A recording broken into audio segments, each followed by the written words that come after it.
Hi, this is Chris from Green Feathers, and today I'm going to take you through how to wire up our new wireless camera and portable screen kit. Now, starting with the two power supplies. So there are two power supplies that come with this kit. We went through that in the previous unboxing video. They've both got different size ends, and so you can't get confused and over or under power either of the items. Now, I've actually got two leads plugged in here already, so I'm going to be using those, so I'm going to pop these to one side. On the screen side, we'll start with that first. First thing you want to do is undo the batteries. So the batteries have got little safety slides on just to keep the batteries safe whilst they're in transit and also keep them fully charged. There's two little pull cords, so you pull both of those out. That will activate the two batteries, and usually it's good to give the screen a full charge before you start playing around with it. Now, on the side here, we've got 4 inputs. We've got the power input at the bottom there, and that's a 5-volt input. You can only get the right cable in there. It's the smaller of the two that's provided. We've got the on-off switch. We've got the SD card or TF card slot and the USB output. So the USB is for if you wish to back up footage to your USB thumbstick. However, if you do set this up on the internet, you can connect to the screen using your phone or an app, and you can download footage that way. The other way that you can do it, of course, is to record. So the second slot there is for the TF card, and I've got one here, which I've got with me. And the way you want to have it actually facing upwards. And be careful when you pop these in, you don't want to miss the hole, but you very gently introduce it into the hole. And then at the bottom, there is a little spring. So what you want to do is once it's caught on the spring, that will tell you that it's the right way around, and you'll hear it click gently into place. And you can see that's actually sat nicely in place there. The next one is the on-off switch. I'm going to turn it on right now. And the last one is the power, but because we've got batteries, we're just going to crack on and boot up the screen. So it'll go through its boot cycle, and it will say Green Feathers on the screen whilst it boots up. Now, this screen is pre-paired with a camera that we've already got outside in the garden, and you'll see in a moment that one will come up onto the screen. Whilst the screen is booting up, I'm going to power up this second camera. Now, you should have seen a little flash as I plugged it in there. That's turning on and off the white LEDs.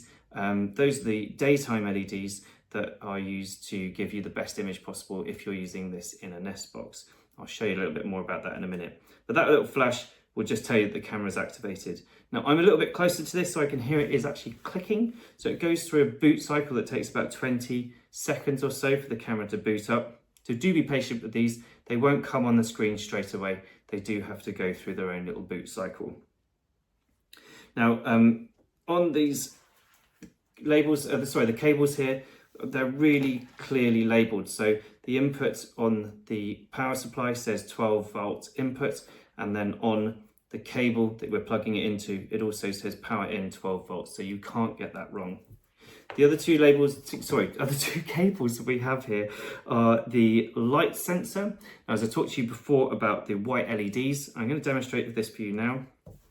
So if I undo this cap, the cap is covering over the white LEDs at the moment. So once I've got that off, you'll see the white LEDs will come on the camera there. Now, if I cover it over, so imagine it's going dark, but it's nighttime. As it goes nighttime, the LEDs will turn off. So obviously you don't want bright white lights at nighttime for the birds. And then they'll come on again in the daytime as the light sensor picks up the daylight again. So the light sensor goes outside the box if you're putting it into a Nest box. Now, obviously, if you're videoing hedgehogs or owls or anything that's a nocturnal bird, we would encourage you to put the cap over the top, and that'll stop those white LEDs coming on. The last cable that we've got here is the reset button.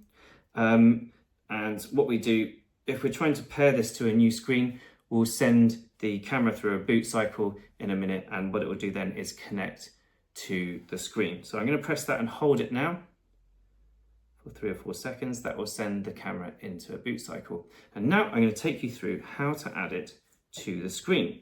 So first of all, you can see On the screen here, I've got a picture already. This is of my bird feeder, and unfortunately I have a squirrel robbing the bird food. He should be moving there. Yeah, he's scoffing away. I don't know if you can see that on camera, but yeah, he's pretty much scoffed that whole bowl of food. So double clicking the screen, we're going to go to the home menu and we go to pair camera, and on the bottom on the right hand side or your left there, it says pair camera. We simply click on the pair camera and we wait. And once the camera has completed its boot cycle, you should see another set of numbers in where it says camera 2. You should see another set of numbers appear as the camera connects. We'll just give it a few more moments whilst it does that. So you just have to be patient. Obviously this is like a wireless technology, so the camera does go through a boot cycle as it does it. And we're just waiting.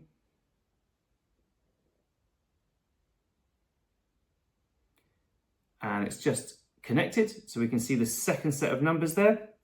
Once we've done, we go back at the top. It says pairing camera, are you sure? Yes, we are.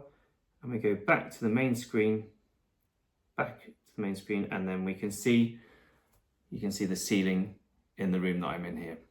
And that's it. It's really as simple as that. So we've taken you through today how to wire up the two devices, add a new camera to the screen. As we've mentioned in previous videos, you can add up to 4 cameras to this screen and record all 4 onto the SD or micro card there. In another video, we'll go through all the menus on the screen so that you're familiar with what those do. But that's it from me today. Thanks for watching, and we'll see you on the next episode.